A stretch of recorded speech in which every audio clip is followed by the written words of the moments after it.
One of the problems that I end up dealing with is waiting for my CNC mill to finish doing its job.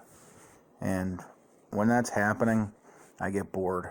So I decided to work on the fourth axis. And as you see here, I'm making the parts for it. This is for the stepper motor.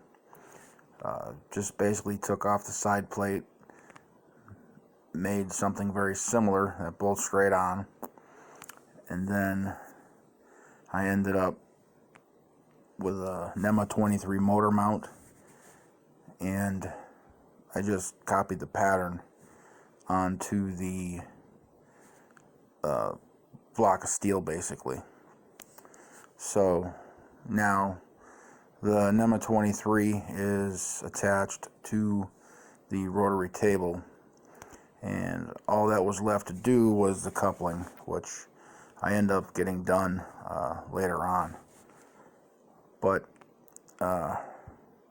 came out pretty good. No real complaints. I haven't actually tried it yet. One of the issues I have is I only have 3 axes in the box. In most of my boxes, I don't have a 4th controller. I mean, I have it on the board, but I don't have it set up yet. So, you know, I just got to go through the rigmarole of getting it set up. But that's it. Real quick one today, guys.